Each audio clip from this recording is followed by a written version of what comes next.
The advice and opinions expressed by the host of Autism Live and her guests are meant solely as suggestion and should not be in any way construed as child-specific advice. Any choices you make in determining your child's treatment are completely at your own discretion.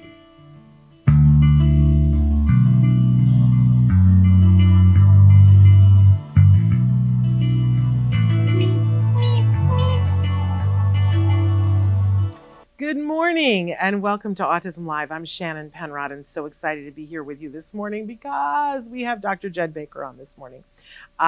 We have had Dr. Baker on the show a couple of times before and we've been trying to have him back on, and boy, it just kept getting pushed back and it was all me. And but I'm thrilled that we have him here this morning. He's an amazing expert and in so many things, but especially in social skills.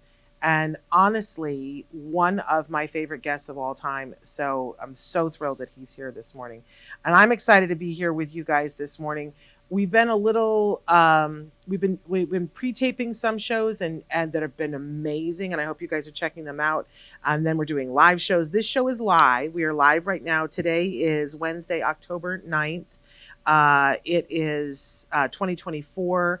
We're saying a special prayer of protection for everybody who is in the path of Hurricane Milton. I'm watching and it's just taken my breath away from me because I just keep thinking about all of you that are displaced and have been evacuated. And I think about everyone, but then of course, as a mom, my thoughts go to every mom that's out there who has a child with different needs and how complicated that is in just when it's Tuesday, right? And nothing else is going on, but in a real problem where everybody is having a problem. I'm just sending you hope and love and hoping that everybody stays safe. So we are live, as I said, right now on Facebook, YouTube, and Twitter. You can be writing in right now. You can be asking questions about anything, but especially questions for Dr. Baker. I will tell you that he is an expert in social skills. He's an expert and written books about managing challenging behavior and in dealing with anxiety. So, the trifecta, right? And he's here with us. So that's going to be very exciting.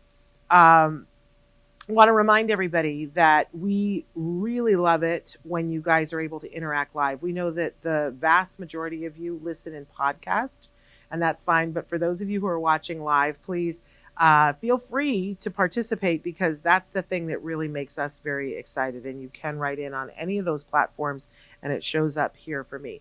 Our fabulous Chris Desmond is showing you on the screen right now. If you're watching, because some of you are listening, he's showing you some of the places where you can get the podcast. It is a free download wherever you get your podcasts. That does mean that it will come with advertisement, that you'll be listening and then they'll, the podcast will stop and they'll play an advertisement. That's why it's free for you, because those people are paying for you to get it free. And I always like to think of that as a woohoo. Thank you for paying for that for free. If it really impedes your ability to listen, we have set up a thing where if you're willing to contribute a little bit, then you can get it ad free. You can go to glow.fm/autismlive. And for $5 a month, you literally get everything that the Autism Network does in that month. It's sent directly to your inbox and it's all ad-free. That includes Autism Live, Ask Dr. Doreen, Today's Hyperfixation, Stories from the Spectrum, Let's Talk Movies. What else do we do? All the things that we do. So you and ad-free. So we hope that you'll check that out. I want to are we able to play an All Ghouls thing this morning? We are. Okay.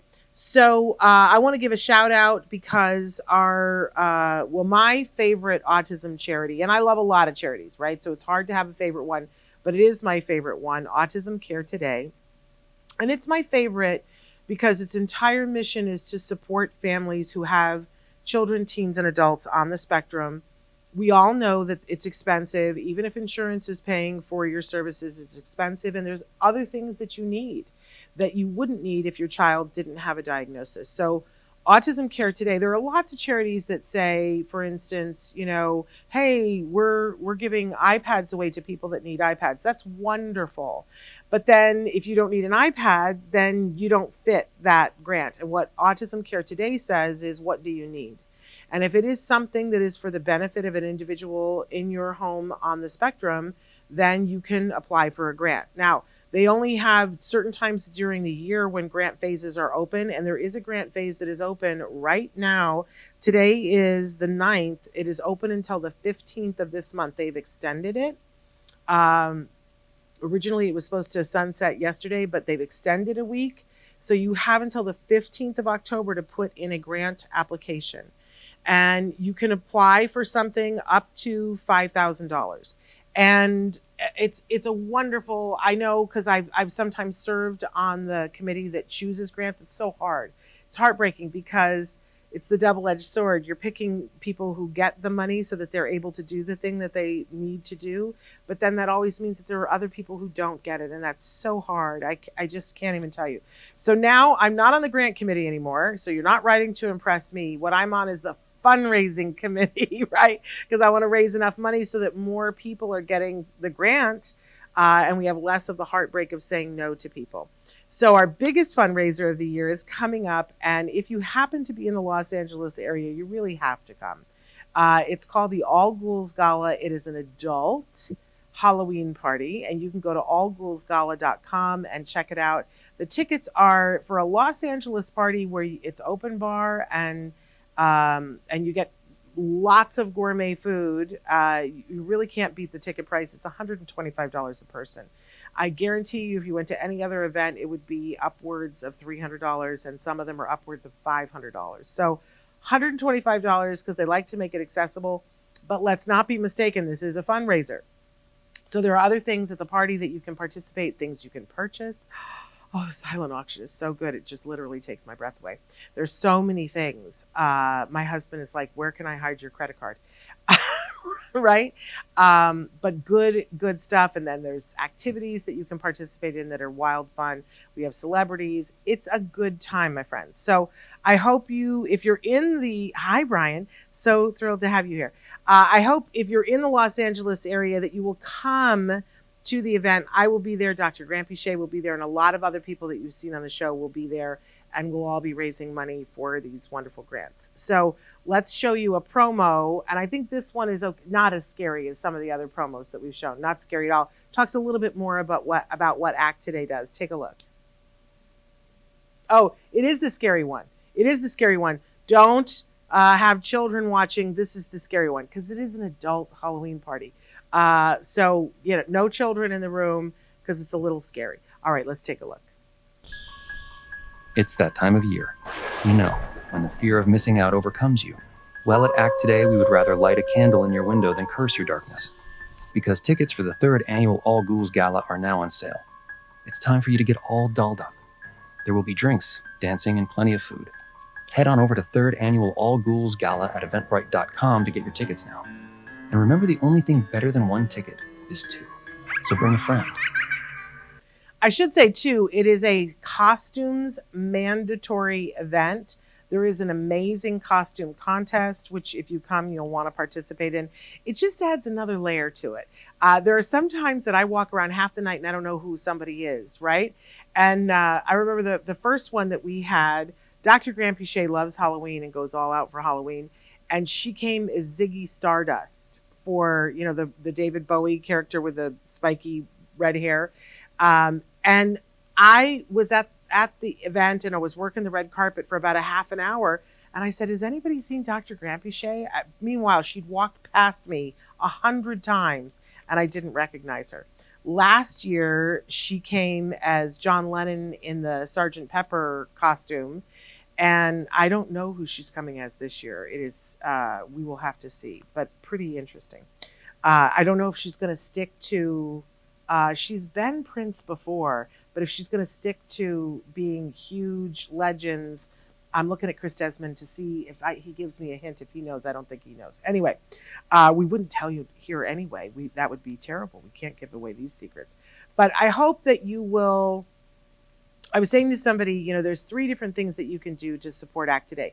You could buy a ticket and come to the event. And if you're going to be in Los Angeles, that would be great. Now, if you're not going to be in Los Angeles, you could still buy a ticket and, put a note and say, please give this to somebody who couldn't otherwise attend. We're thrilled to do that. There's lots of people that would love to come that maybe don't have $125. It's really, if you go to these kinds of events, it's a very low cost, but it's still a lot of money for people, right? But then if you're not going to be in the Los Angeles area and you don't want to do that, you can just donate. You can go to ACT Today and act-today.org and donate any amount. And, I love that when families, sometimes maybe they're able to give $5, but if we put 100 families together for $5, we've got an iPad for someone, and that's their communication device for the foreseeable future. But then the last thing is share on Facebook about the All Ghouls Gala, share about ACT Today. We'll have other fundraisers coming up as well, and that helps ACT Today too. And I know sometimes when you're having a tough time, doing something for somebody else is the only thing that feels good, right? So we appreciate that.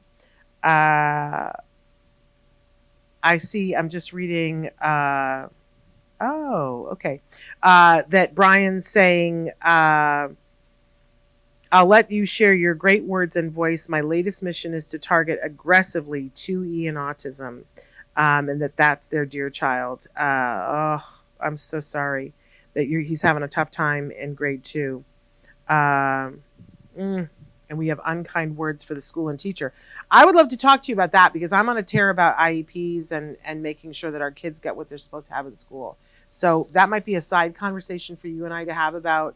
I know I'm having a lot of meetings right now with parents about things that aren't working in school and how we can fight that. And I have some resources for you about that. Yeah, we do not want to see a kiddo with a high IQ sink into a bubble because nobody knows how to help him respond to his needs. Absolutely not, Brian. In fact, Dr. Baker may have some things to say about that. So let's do the jargon, and then we got to get Dr. Baker in here today. I'm like talking on and on. So today's jargon term is social reciprocity.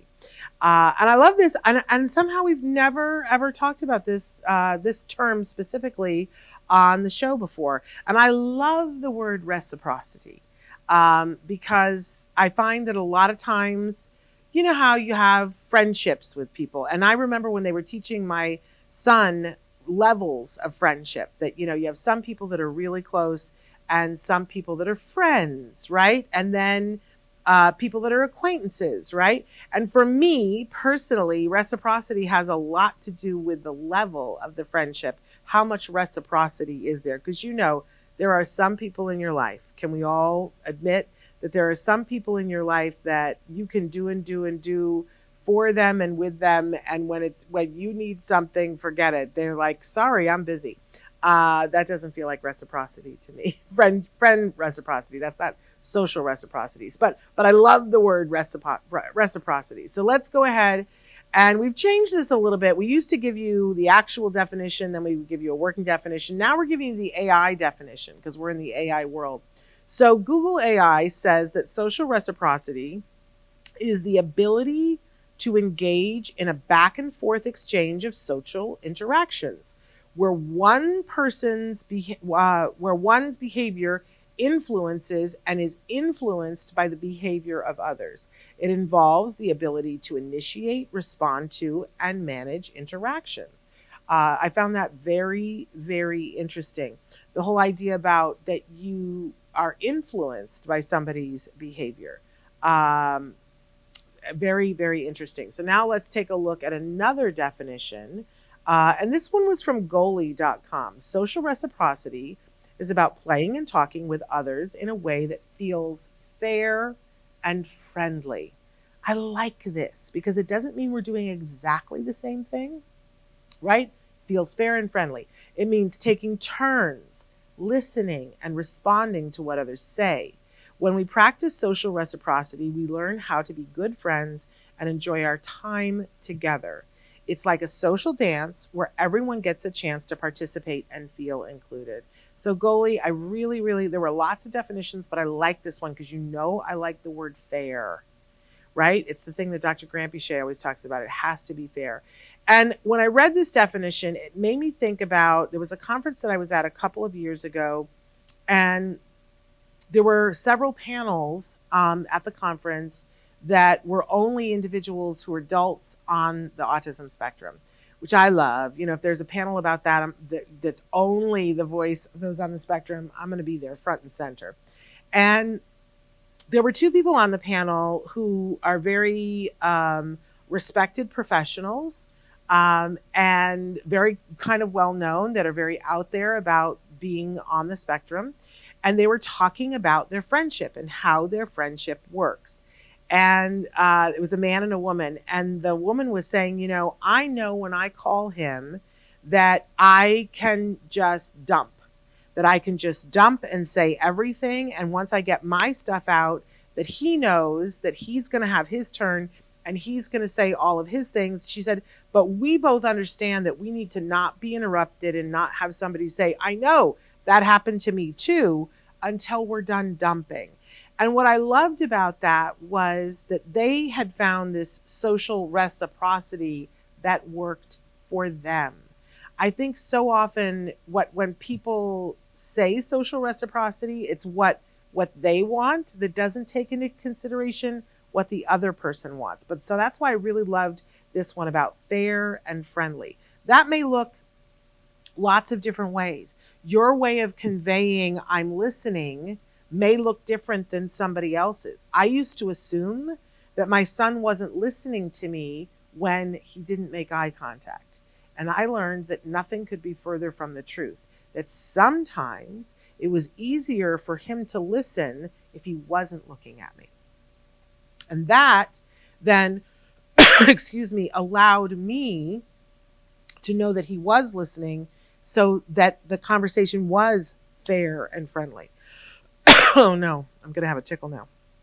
But in any case, I like a definition that doesn't presume what it has to be. Because, pardon me, we find that for so many people, at least that I talk to, that are adults that are on the autism spectrum, when we understand their perspective, I don't feel the need for them to behave any other way than how they are behaving when they communicate with me. But sometimes I have to have a better understanding of what it is that they're saying and how they're communicating it. The change doesn't always have to be in them. Sometimes it has to be in us. And I think that's true a lot of the time. Okay. Now that's, pardon me. I always have my cough things here, and today I didn't bring them. That's just what we want to say about social reciprocity. I can't even say it anymore. But I don't know about you, but I'm deeply curious about what Dr. Jed Baker has to say about social reciprocity. So we're going to welcome him to the show right now. He is the director of the Social Skills Training Project, which is a private organization serving individuals with autism and social communication problems. He graduated Phi Beta Kappa from SUNY Binghamton. I am also a SUNY. I'm SUNY Oswego. He's Binghamton. And then he went on to receive the Presidential Fellowship from SUNY Albany. For those of you who don't know, SUNY is State University of New York, and where he completed his doctorate at SUNY Albany in clinical psychology. He writes lectures and provides trainings internationally on the topic of social skills training and managing challenging behaviors. He has several books that are available, and I recommend them wholeheartedly, all of them to you. Today we're going to be talking specifically about the 20th anniversary of his social skills training book. There's a new edition out 20 years later after it was published, and this is for children and adolescents with autism and social communication differences. And we'll talk about what has changed in the advances in the last 20 years. But he also has other books, like, for instance, Preparing for Life, the complete handbook for the transition to adulthood for those with autism and Asperger's syndrome. I mean, come on now. I also love his book, No More Meltdowns, which is positive strategies for managing and preventing out-of-control behavior. No More Victims, protecting those with autism from cyberbullying, internet predators, and scams.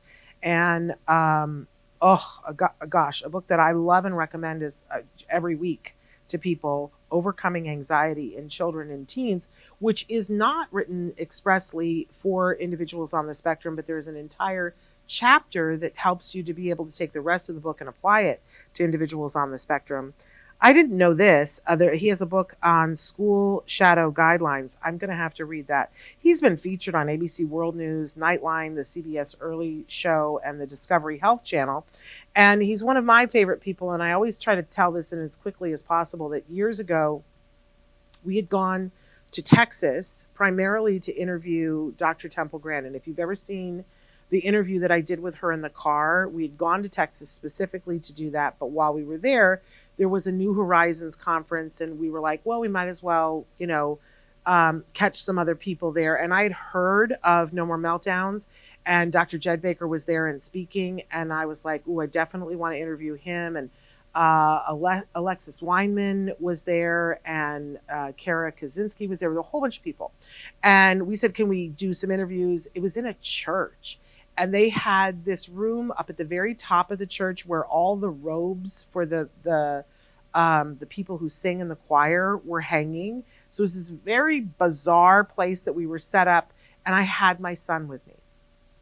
And I don't know, he was like maybe 11 years old. And it was a hard day for him to be dragged with mom to this church where she's in this room with all these robes and interviewing people. And he did so well. He hung out so well. But the last interview of the day before we got into the car with Temple Grandin was with Dr. Jed Baker. And my child chose that moment to be not okay. That he was making noise, he was engaging in stereotypy, he was, interrupting, he was doing everything under the sun. And because I was tired, I was not being the best mom in the world. I was like, could you please just let me do this? Right? Instead of dealing with him as a person, I was like, can you please just stop having needs so that mommy can finish this interview? And, I've interviewed a lot of people, and, because my life is what my life is, a lot of times my son was there and people would get impatient and whatever. And Dr. Baker just stayed very centered and did not make me feel bad. But he said, can we just stop for a minute? And then he sat and talked with my son and played with my son. And, he's like, let's be here for him. And was just a person and didn't make me feel bad about it. And I just went, okay, this man is amazing. And I've been following him ever since. And anytime I get an opportunity to hear him speak, and all I keep finding out is he's the real deal. And that's like the highest praise that I can have for anybody. He's just the real deal. And he genuinely cares about individuals. So, and especially individuals on the spectrum, but not limited to individuals on the spectrum. He's a nice man. He's an intelligent, kind, empathetic, really wonderful, humanistic doctor. So I'm so thrilled to welcome him to talk about all of these things. Dr. Baker, I really am one of your biggest fans. What a lovely introduction. You should get on like the campaign trail and canvas for some candidates out there. Like, are you running? Because I would. I'm not. I'm running, to be on the Shannon Pernod show. That's what I'm running for. You're here. So that's happening no matter what. And you can come anytime you want. Anytime we have a camera, you can come. But you are really, what it's like. You meet a lot of people, and people are, busy and preoccupied. And I'm sure people have met me, and I know I'm at a conference, somebody's trying to talk to me, and I'm trying to get to the bathroom, and I'm like, I got to go to the bathroom. I have a feeling, though, that you would be much kinder than I am. You seem like somebody who's very in the moment. What's the point of any of this unless we can have some kind of positive impact on somebody else, right? I mean, it's rare, though. That's sort of the meaning of life, is to have, some meaningful impact. In fact, if you look at life, the sort of research on life satisfaction, it's very much not about things like hedonistic pleasures, money and things like that, and success. It's about, in the end, are you needed? Yeah. Do you have a positive impact on other living individuals? And so it's the meaning of life. What else is there? But not everybody gets that, and not everybody lives that, and not everybody is in the moment enough to live that. And I find that I don't know you all that well, but you continue to not disappoint in all of those areas. Well, now I'm in trouble because you've set me up, but let's see if I can give you what you need today and what your listeners need. Really, is what I want to do. Well, that's amazing. So let's start by talking about the newest book, which is one of your early books, but this is the new edition of it. This is 20 years later, the 20th anniversary. Can you hold it up so that everybody can see there? And let's talk so about. I have pages where I'm using things, so I have some yellow sticky notes in it, but that's the new one. And so what has changed? Because I'm sure a lot has changed in the 20 years. It was a great book when it first came out, but now you've made it better and given us updates, because there have been updates in research. No, I wrote a perfect book 20 years ago, so we're all good and it'll last forever. No, I mean, here's the deal. The first time I wrote the book back in 2003, I wrote it well before that, but it got published in 2003. It was a good book for the time because a lot of social skill books around that time were not specific enough for a lot of our folks on the spectrum. They would say things like, when in complimenting people, the skill lesson was say nice words. And it was like a lot of our students didn't know, well, what's a nice word? Yeah. What is that? Like, give me an example. So when I wrote that book 20 years ago, I set out to try to make something really concrete and user-friendly, like a fair amount of scripting. Let's not beat around the bush. Let's be really clear. Like, what are the steps to joining into play? What are the steps of compromising? What would be the steps of starting a conversation and keeping it going? And we had a lot of scripts and made it very concrete and really user-friendly for sort of teachers and parents and stuff like that, where there was a skill lesson on one page and activities to practice that skill on the other page. And we talked about how to run a group, and it was primarily for kids who had some facility with language. It wasn't made for kids who had more challenges with language. Maybe my social skill picture books were better for that. And it was a fine book. But over 20 years, outcome research would come out, including on my book, which had some pretty good outcome studies, comparing it to control groups and some pretty good results. But one of the things that were lacking in a lot of the outcome studies was there wasn't always a clear rationale for why you're teaching kids certain skills. Like, I would consult at schools. I mean, I was in the schools for 25 or more years, but I would also consult with lots of schools. And they would do a social skill group for kids, but they didn't have a real good rationale why they were teaching a particular kid a particular skill. Like, it wasn't individualized. So that was one issue, that there wasn't always a clear rationale for targeting skills. We needed to address that. Another issue was, what do you do with the kids who walk through? I have a clinic in New Jersey. We've seen probably, at this point, 4,000 kids over 30 years, something like that. There are plenty of kids who aren't that interested in learning skills, and their parents are, and their teachers are, but, so what do we do about the issue of motivation? So that was lacking in some of the outcome studies. We had to address motivation. And then the third issue was generalization, that a lot of kids could learn skills in a group or individually, but then we would hear that they didn't always transfer that skill into their daily lives, back at school or back at a job if they were older adults or wherever. So we have to, hit the issue of generalization. So over 20 years of doing clinical work and looking at those outcome studies, the new book, in this book, sort of lays out very clearly, how do we target skills? How do we come up with what's relevant? What for that individual kid, what are they doing too much of or too little of on a daily basis that might interfere with functioning in the setting where they operate. And that's how we come up with, by observing them, by parent interview, by teacher interview, by questionnaire, targeting those skills that are relevant on a daily basis. Because you can't teach everything. And the problem is social skills. right? Say again? Nor should you teach everything.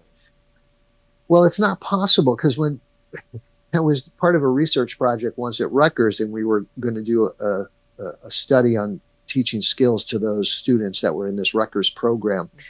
And the first question we had were, well, okay, what are social skills?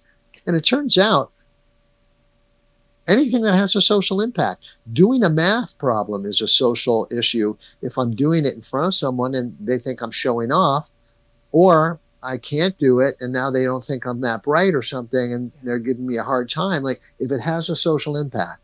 So you just can't teach everything to everybody. So you pick what's relevant on a daily basis. What are the things that they're doing too much of or too little of that interfere? And then there's the issue of motivation, right? We've got to figure out how to win people over. And I think the traditional method for doing that, has been external rewards, right? So I started doing that in my original social skill book. I had like Monopoly money that was good towards snack time and game time and other things. And we would reward kids for, demonstrating certain skills, but that was less likely to transfer than when we really began to do things that they enjoyed doing, that they liked doing. I remember having one group where the kids were fascinated at that time by Bill Clinton was having a moment with Monica Lewinsky. And they were fascinated by the news coming out about it. And so they decided to do a mock trial.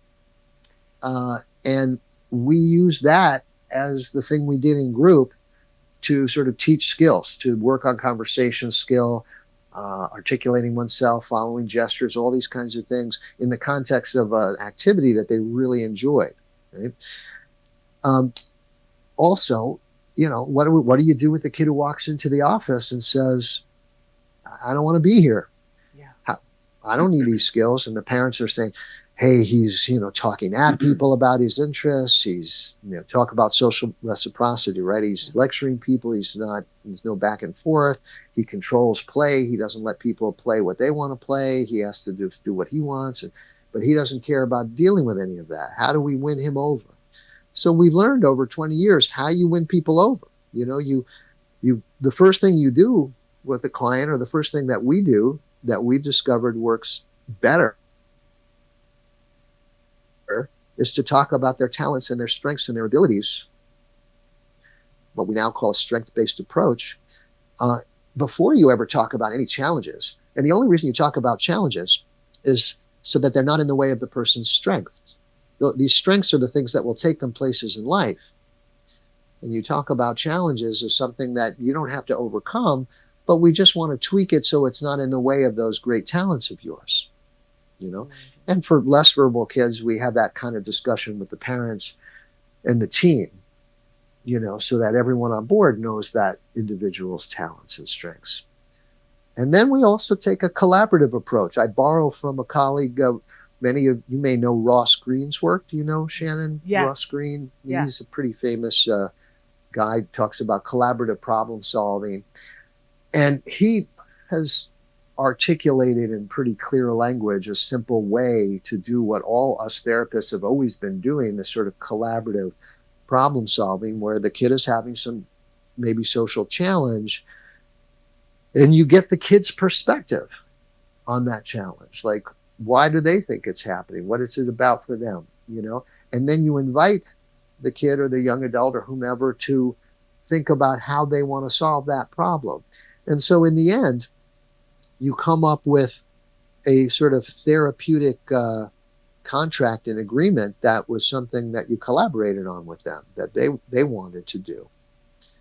And these are some of the ways we, I think, establish motivation and a partnership to work together with our clients. And then generalization. We talk about in the book ways to really systematize that.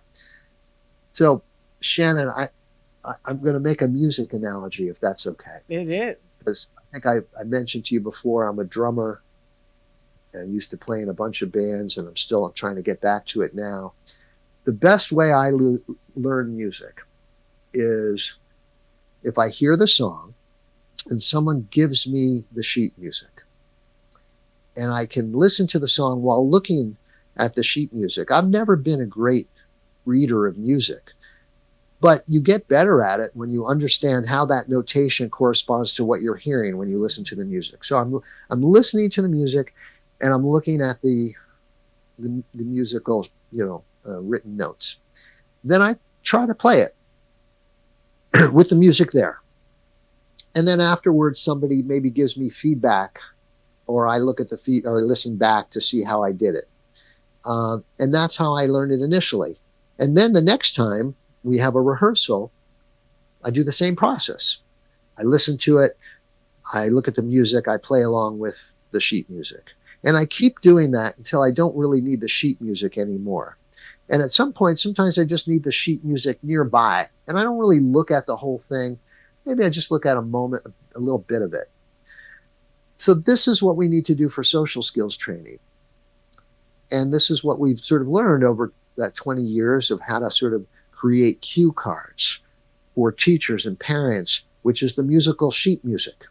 Here's the music, and then watch somebody else do it. That's like listening to it beforehand. Watch somebody else do it while you look at this skill sheet, right?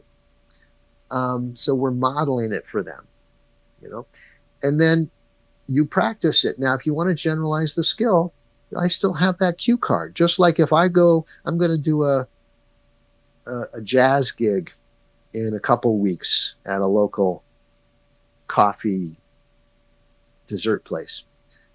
And I know most of the music, but I'm still going to bring it with me because there's a moment where I might forget a little something and I'll have it there. So when we've carved out some number of skills for students to work on or clients, they always get a cue card, some kind of sheet, and somebody's priming them ahead of time, coaching in the moment, reviewing afterwards until they don't need the sheet music anymore. They don't need the cue card, but you need it for a while. I so appreciate that. Go ahead. Sorry. No. I just so appreciate the way you look at things because it's so humanistic and it's so common sense that anybody can understand. Oh, well, that's the way you would go about that. Everybody else wants to gum it up and make it very technical and jargon and, but you just have an elegant way of looking at it that's beautiful. Well, let me comment on that. It's so lovely the way you talk about me. I wish you could just talk to my wife a little bit more. But happy to do that. I will say this. There's nothing in my books that I feel like I have a monopoly on. I've tried to take what I knew was good evidence-based strategies for teaching skills or for handling challenge behaviors or dealing with anxiety and all the books that I write, and I don't think I am creating something brand new. If I have a skill, my skill is to take something that maybe can be complicated and technical and try to put it into third grade language. I had a friend of mine who became a very good writer. He's a professor now of poetry. And he told me when we were younger, when you really know your material well, you could say it in a third grade level for people to understand. Yeah. And I think that's what I do best is I don't really create entirely new stuff. And I also don't, commercialize it. So I think a lot of people will take things and they'll brand it in a new language. Yep. And then it's their thing and they can incorporate it. They can copyright it. And, I want people in this book to Xerox copy the pages and use them. I believe if I'm giving everyone permission to do that, but there should be permission on the first page. There was in the original book. I want people to use it. I don't have a monopoly on this stuff. I love that. And we should say this book is available in every major bookseller. This one is also from Future Horizons, is it not? It is. And because it's the latest book I wrote, it benefits from the other books that I wrote. So some of the skills, so besides, laying out how to think about targeting skills, how to motivate, how to generalize, most of what the book is are skill lessons about conversation skill, which, play skill, But there's a fair amount of emotional regulation, is in fact how we start this book. Because if you can't control yourself, it's hard to do any other skill. And so this book benefits from the fact that I had originally written No More Meltdowns and Overcoming Anxiety. Yeah. Some of that's in this book as skill lessons. How do we manage anger and frustration and anxiety and OCD, social phobia, school phobia, all these kinds of things. How do we manage depression? We touch on. I mean, obviously we can't, completely treat depression through a skill training book, but we try to address some of the skills and concepts that are related to all the facets of emotional regulation. How kids can begin to recognize their emotions and work on those emotions, and sometimes then transcend them, transcend their alarm system. Yeah. Right. We all have this limbic system, and it's like having an alarm in your house. I have a fire alarm that goes off every time we cook, and my oven hood isn't working well enough, and the smoke gets to the alarm, and the alarm's going off. But I have this other part of my brain that says, oh, I'm cooking, so that's a false alarm. I'll just turn the alarm off. And that's what we're hoping people can begin to do when they get riled up with rage and anger or anxiety, and they have that alarm go off. Can they have this other thought that we teach them? Hey, this may be a false alarm. Yeah. We may be able to just, cut that off. Like maybe the alarm's going to go off in the background, and you can't get rid of your sensitive alarm system. It'll just be there, but you don't have to be held hostage to it. You don't have to do what it says. You can have this other thought that transcends that alarm and says, whoa, okay, yep. I had somebody text me just before we got on. It's a gentleman I've been working with probably 10 years. He's an older adult now. He wanted to go to the gym, but he had his blood drawn earlier that day, and he was fearful that having your blood drawn means you can't work out. And we looked at the research on it and the science of that, and you can go work out. There's no restrictions. Get a drink of water. And they didn't even take that much blood, but if they took more blood, get a drink of water. But then, as long as you're not a hemophiliac, go for it. And we had to have a little discussion over text, so you can. I don't do this with all my clients, but there's certain clients that I'm happy for them to text me because I know it will prevent a meltdown, and they learn quicker that way. The old traditional model of therapy doesn't always work, where once a week we're going to do therapy. Sometimes you need to learn while it's happening. And so I have certain clients text me while it's happening. Let's go through it. And then the goal is over time, they become their own therapist and they don't need me anymore to do that. So he texts me a lot less than he used to, but he texted me today, and then he was able to go to the gym, which is great, and override his alarm system. Love it.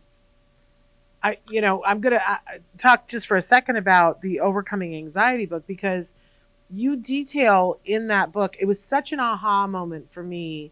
You talk about exactly what you were saying a few minutes ago. You say there's nothing new in here that isn't in other books, but let's spend some time talking about how do you motivate somebody, a teen or an adolescent or an adult, to want to work on their anxiety. That's the hardest thing.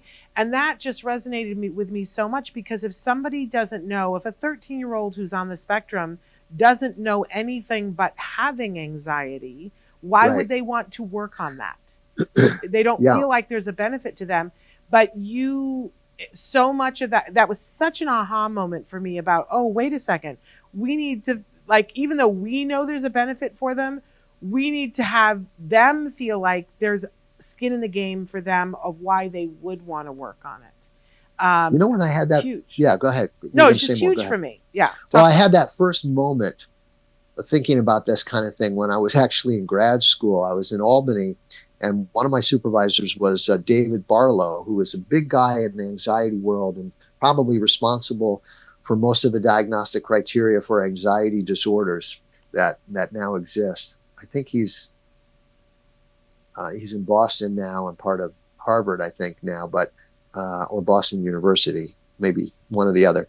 Anyway, he wrote his treatise on treating anxiety disorders and brought it in proudly, like 500 pages, all great scientific evidence on how exposure-based therapy works, which is really about facing your fears, right? We know if you gradually face your fears, you will eventually get over those fears. And 500 pages of that. And I had this moment where I said to myself, duh, which I shouldn't, like, I didn't say it out loud, by the way, Shannon. It was just in my head. Like, of course, if you're afraid of something and you face it, you'll get over it. But the question was, how do you convince people to do that? Yeah. Right. So it was 500 pages on, like, if you can do this, you'll get over your anxiety. Now, he did it, and I think this works for many people in a scientific way by explaining and educating people how anxiety works. But that doesn't work for everybody. Everyone needs some kind of narrative to be persuaded why it might be useful to, overcome your anxiety. So education is the first step for all the clients that I work with who have anxiety issues. The step that comes before that for all my clients is building their self-awareness of their strengths so they have a reason or desire to even work on their anxiety. Yeah. Like, I'm a capable person. I could be doing more because I have a lot of talents.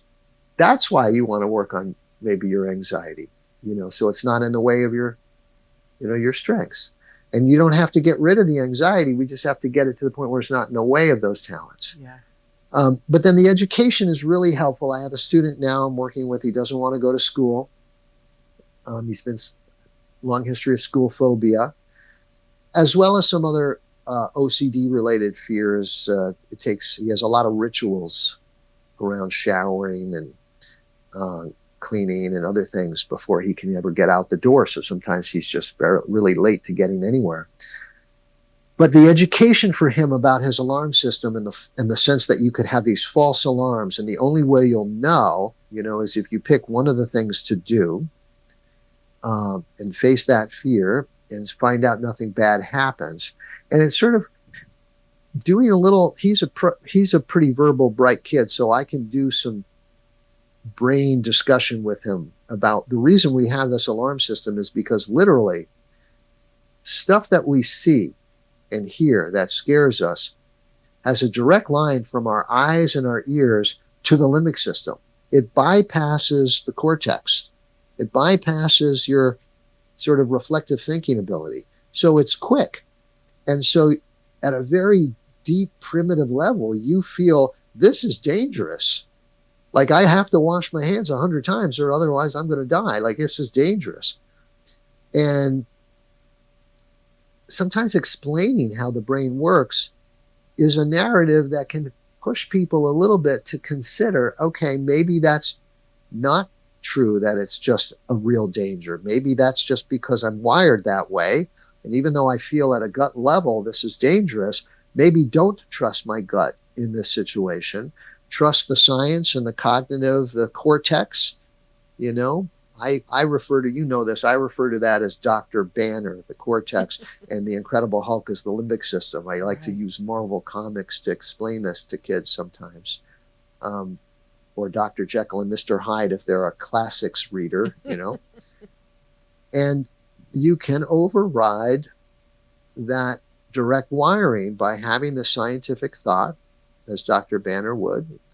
Okay, it's not really dangerous, In fact, if I wash my hands too many times, that wouldn't be good because it can let germs in. My skin is a natural protectant against germs and such.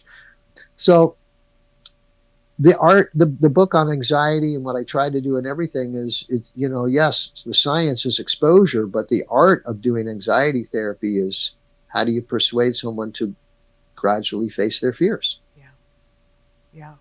Incredible. If you don't mind, because Brian wrote in early in the show that he's having some issues with his twice exceptional son, who is 7 years old, in second grade, and really sliding backwards quickly in second grade. He says he's a 130 plus IQ, but the schools tend to not know what to do with these kiddos. And from your experience, I just wondered if you had any wise words for him, because a lot of it is social with him. I don't know his son, and it would be really hard for me to give specific advice on what, like, I don't know why he's slipping or what he means by slipping, what behaviors he's showing. However, what I have seen with a lot of really intelligent kids, like a 130 IQ, is kids like that can become really perfectionistic. Like their entire self-esteem is wrapped up in their intellect, and they become a little bit more obsessed over getting everything right, never making a mistake, being first, being perfect. And I find one of the skills that's really helpful for kids like that when it comes to all kinds of schoolwork and such is the concept of growth mindset, Carol Dweck's growth mindset. Her research on growth mindset basically says something like this. If kids have the belief that they're born with a fixed kind of intelligence, doesn't really change, then they're afraid to try new things. They're afraid to make a mistake. They just want to quit if they make a mistake because they think their brain's not smart enough. Failure is a sign of incompetence if they have this fixed idea about their brain, just it can't learn. It's just you're born at a certain level. If you teach kids to have a growth mindset, which is the concept that you're not supposed to know things, the only way to learn things that you don't know is to do something different, hard, challenging, that you don't already know. And you will make mistakes. That is built into the process of learning something new. And so that's a sign that you're learning something new, not a sign of incompetence. And the key to growth mindset and success in life is the willingness to continue on after making a mistake and to be willing to accept help. So a lot of my really bright kids, perhaps like Brian's son, but of course I don't know him, so I'm just imagining, is that they don't want to get help. They're too embarrassed to ask for help. It's a sign, it's shameful for them to have to reach out for help.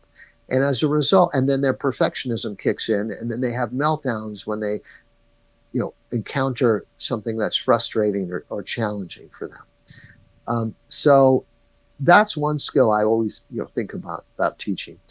I mean, the other thing in general, because I know you were saying Brian was complaining about the school perhaps too. The first part of behavior management is getting everybody on board to think in the right way. You don't want to go down the route of having power struggles with kids. You won't win, especially with super bright kids who are inflexible. You're not going to win the power struggle.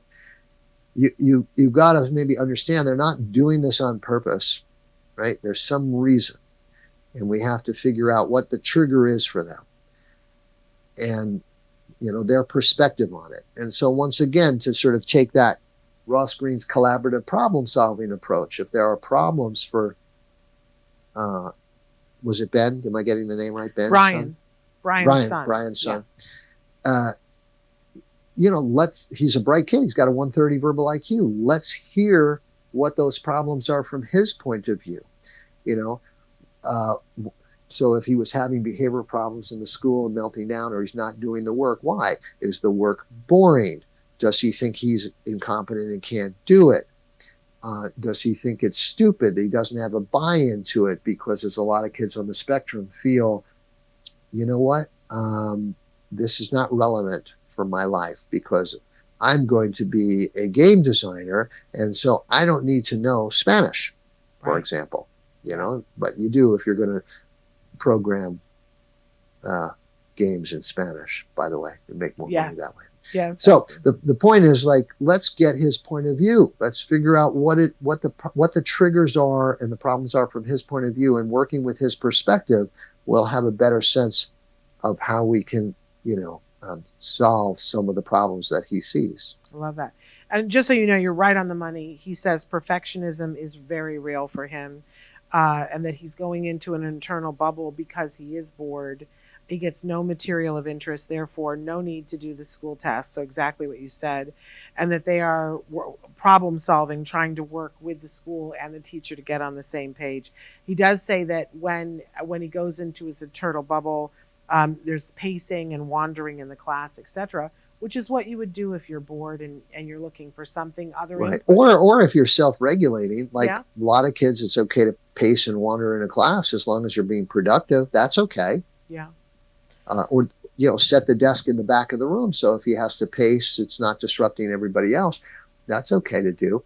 But, they could think about redesigning what it means to have an IEP is it's individualized. So if he has an IEP, you might have to redesign some of the assignments. Yeah. And so if a writing assignment is to be done, let him write about the thing that he's interested in. Yeah. If you're doing math, let him do math about Pokemon cards and their values or whatever he might be interested in. There might be a way, right, of tapping his interest into it. For the perfectionism stuff, after you teach growth mindset, one of my favorite things to do is to put kids on a reward program where they earn points towards rewards each day, and then maybe a long-term reward as a special reward. And the points are given for making a mistake and handling it, or losing a game and handling it. You're not getting points for getting your work done right the first time. Yeah. So you're getting points for trying difficult work, asking for help, going back and trying it again. The process of learning is what you're getting points for, not the outcome of learning. Yeah. And this is where it gets into effort, individual. not outcome. Sorry. This is where it gets into individual, because you would not do that for every kid, but for this type of kiddo, that might be the thing to do. I just Right. And not only that, for a perfectionist, sometimes they don't even care about getting the reward. They just want to know, how many points did I get? Because they're so caught up. And so shift the perfectionism away from doing the work perfectly to, am I managing my emotions better? Absolutely. So you have to shift the goal. We've only got a couple of minutes left, and I wanted to get to, because you went through something pretty harrowing recently. You had a medical scare, and we both agreed that we wanted to talk about it at least for a couple of minutes on the show, because it's something that people should know about in case it's happening for them. Tell us what happened for you. I thank you for that, for giving me the opportunity. And I will just say that I have a whole Facebook interview about this on my Facebook page. But I had something, I was in the ER constantly with shortness of breath. They thought I was having a heart attack. And I was a pretty fit guy, played basketball as a drummer, and nobody could ever figure it out. And what ends up happening when they don't know what it is, they just call it anxiety. And, they think you have a psychiatric issue. Finally, they found, after I failed one of my nuclear stress tests, then I wasn't anxious anymore. Now they realize, okay, you know what? The reason you're not breathing and there's something going on, you're not getting blood to the heart. Why is that? They gave me a catheterization, and they found what's called a myocardial bridge. A myocardial bridge is when one of the coronary arteries that feed blood to the heart, is embedded inside the heart muscle. It's supposed to sit on top of it. And when it's inside the heart muscle, every time your heart beats, it squeezes that artery. And that might be okay for many people, especially if the muscle fibers are parallel and they don't squeeze that much. But if they're perpendicular and they really squeeze over the artery, they can cut off the blood supply. And after 59 years of living like that, my artery probably didn't bounce back in between the heartbeats anymore. And that's why I couldn't breathe. And so I had to have open heart surgery. They gave me full sternotomy, split me open, and they do what's called an unroofing, where they dissect some of the heart muscle off of that artery and free up the artery. I'm much better. I'm not perfect, because now I also have a little GERD and other things that might affect my breathing.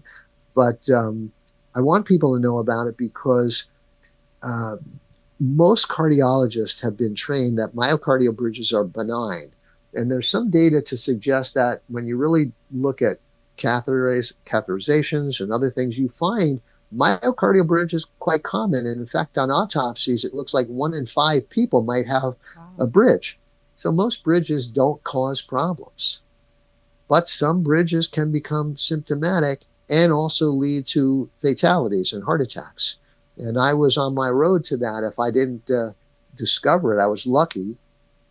If I had exercised too vigorously, which I'm known to do by playing drums and basketball, I could have had a heart attack and not been here today. So I want people to know about it if they're having symptoms. The number one symptom is pain, pain around your heart. And especially upon exercise, sometimes when you're just doing nothing too, and shortness of breath. Basically the symptoms of a heart attack. The only difference is when you go to the ER and they look and they say everything's fine. So why do you keep having symptoms of a heart attack when everything's fine? Yeah. Well, it could be a myocardial bridge. Okay. And they'd only know it really by doing either a CT scan or, which is non-invasive, that'd be the first step, and then maybe a catheterization. Okay. The other problem is a lot of people who read the CT scans, they don't really look for bridges. Unless they're looking for it, they might not find it.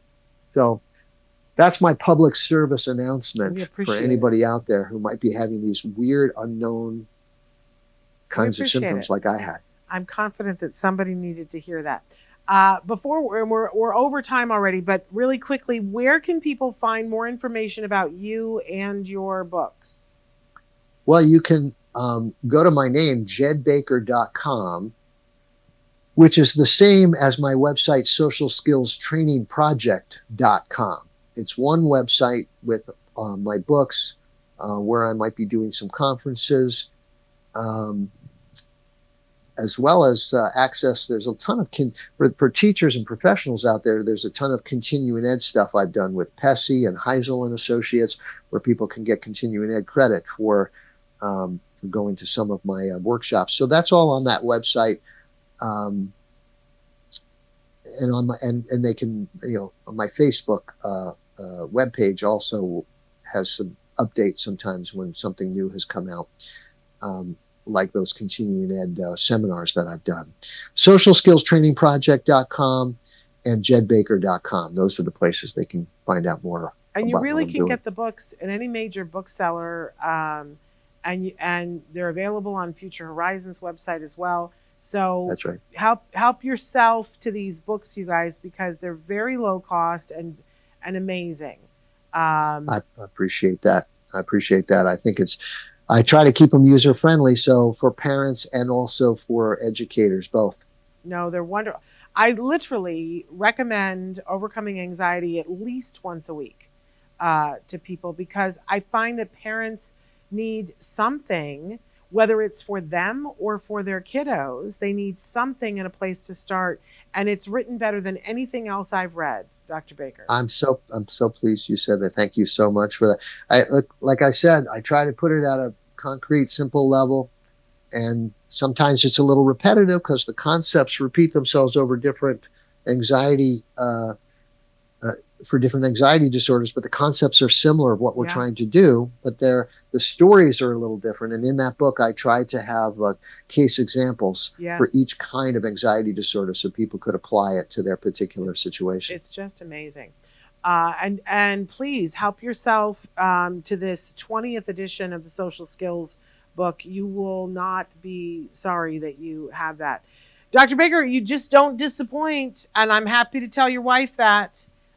So you seem great, Shannon. You're fully. I know we had about a COVID for a moment, and then you're fine now. I hope, huh? Yeah, I still get that tickle and that cough occasionally, but no, I'm doing better. I've perked back up like a flower that was. It's fine. That was my second bout of COVID. So not fun. Well, I'm glad to see you're doing the great work that you continue to do. Hail and hearty.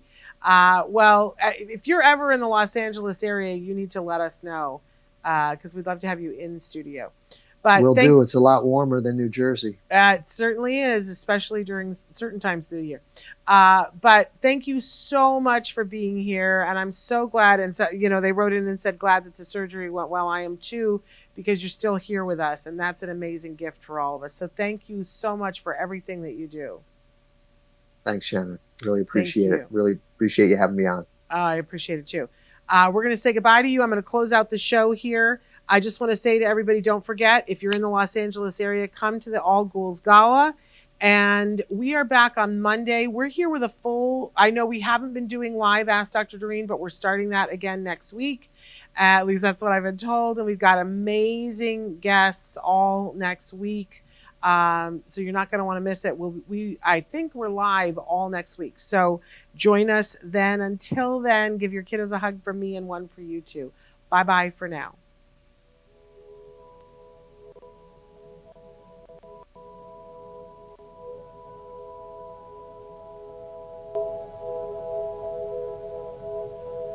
If you found anything helpful in this video, please give us a like. In fact, make sure that you smash that subscribe button on YouTube and give us a like on Facebook. You can also follow us on Twitter and on Instagram for important updates. And please download our free podcast wherever you get your podcasts. Thank you so much. See you next time.